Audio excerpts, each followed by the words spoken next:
ton of muscle stands still in the morning heat, and it cannot win. Along the buffalo's spine, behind his ears, in the soft folds under his jaw, hundreds of ticks swell fat with his blood. His horns curve the wrong way. His tail falls short. His tongue cannot reach the places that itch and bleed. He is the strongest animal on this plain, and he is losing to something the size of a seed. Then the answer arrives on wings. A small bird drops onto his back, hooks its claws into the black hide, and begins to work along the ridge of his shoulder. It weighs less than a coin. To it, this heaving mountain is home, table, and lookout tower all at once. It plucks a swollen tick from the fold of skin, and the giant lets out a slow breath and stays perfectly still. Here begins a bargain between the huge and the small, a deal that keeps the buffalo alive from a distance he can never close. And like every bargain on the savannah, this one has a price. The bird has not started collecting it yet. The bird's life begins in the dark, inside a hollow tree the herd will never see. Two pale eggs rest deep in a hole gnawed by woodpeckers long ago, warmed by the body of the mother. She flies down to the buffalo each morning, feeds along their spines, and carries the taste of blood and dust back to the nest.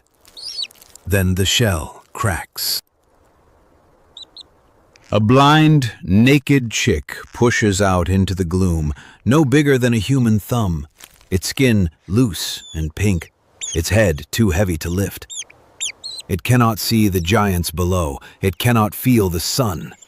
It knows only the pulse of hunger and the return of a shadow at the entrance, the beak that pushes food into its throat. Outside, the herd moves on. Every day the buffalo drift farther from this tree, and every day the parent must fly farther to reach them, and farther back. The chick grows in that thin margin between one meal and the next. Miss too many, and the dark hollow becomes a grave. Somewhere out on the grass, its future mountain is already grazing.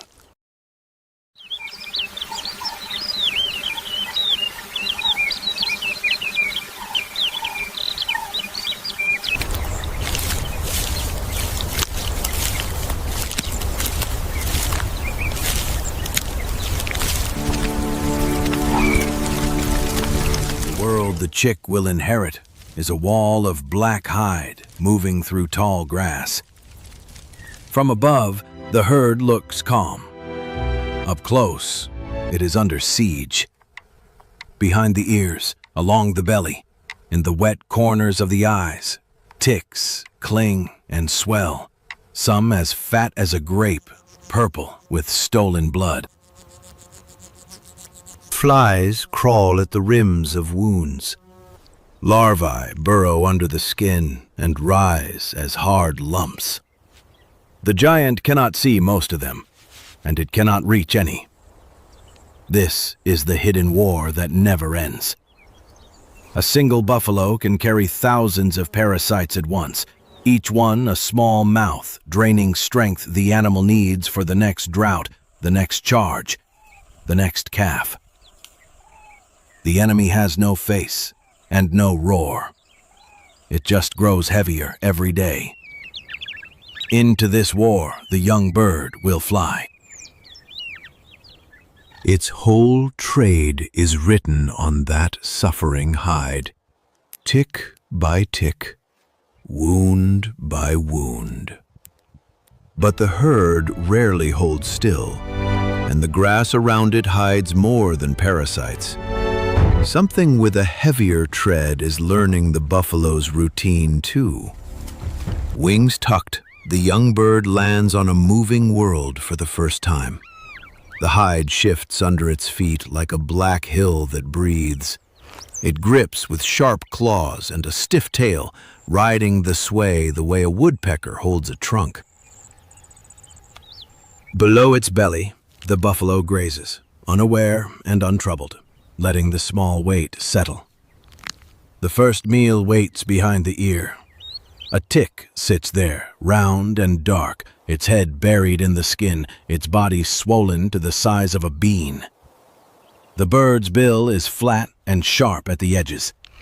It works sideways, scissoring at the base, and pulls the parasite free with a wet tug.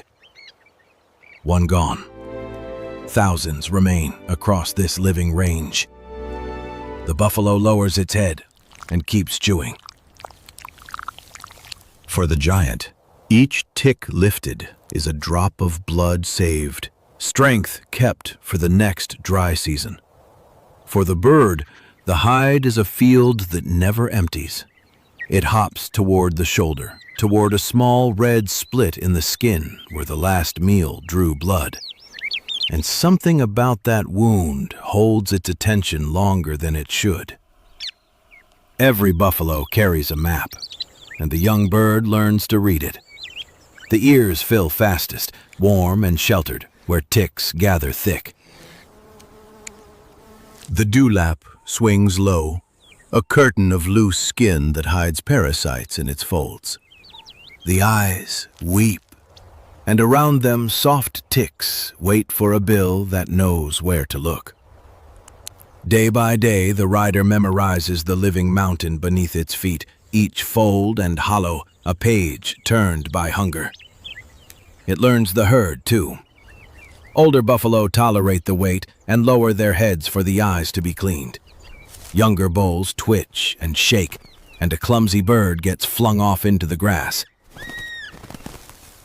So the rider watches which giant stands calm, which flinches, which lets it climb between the horns. There is a debt in this trade the bird has not yet paid. When a tick pulls free with a bead of blood, the taste lingers, and the small red splits in the hide begin to matter more than the parasites around them.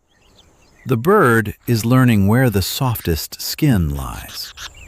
Out beyond the herd, a different hunger has finished learning the same map.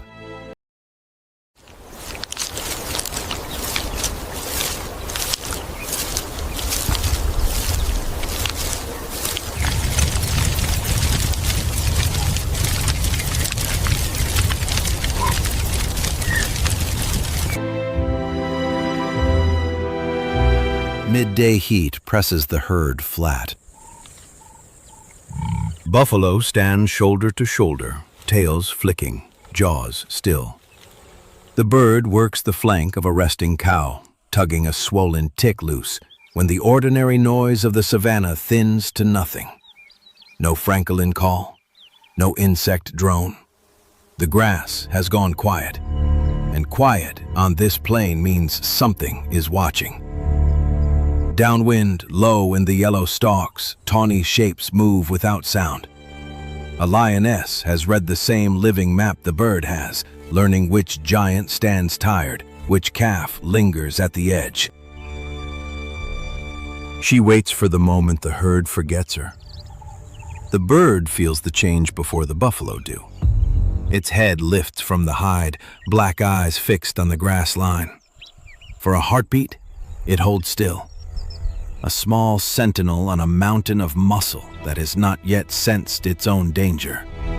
The blood-fed rider owes this giant a warning, and the debt is about to come due. One wrong second, and 1,000 pounds of buffalo will never rise from the dust. A single note breaks from the bird's throat, sharp and hissing, a sound the whole herd knows.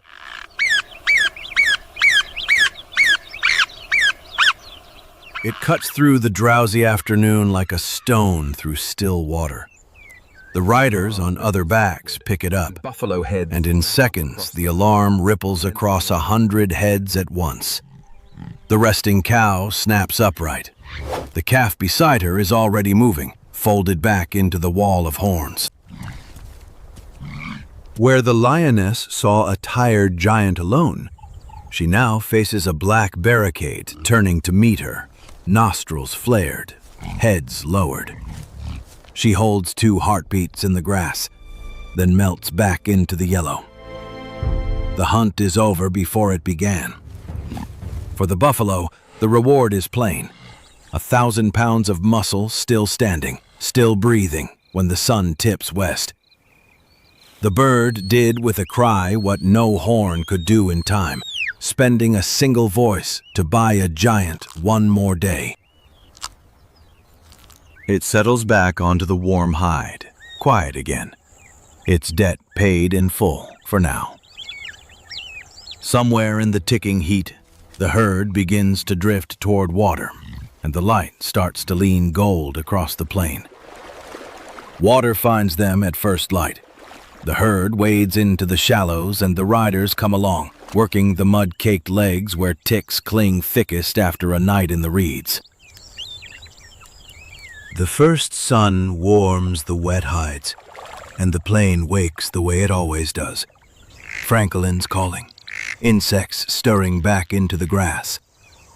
The bird moves between the ears of an old cow, taking the swollen ones one by one, a bead of blood on its bill with each pull. The giant stands and lets it work, the same silent bargain struck again. A mouthful of parasites for a body kept whole. A warning voice for a life spared in the yellow grass. Neither side counts the cost too closely. Under the same warm hide, the young bird finds a small red split near the flank and lingers there a heartbeat longer than the hunt requires. The debt runs both ways now, and it always will. By the water, a calf born in the wet season staggers up onto new legs, and above it, a fledgling clings to a horn, learning the map for the first time. Tomorrow the giants rise, and the small lives rise with them.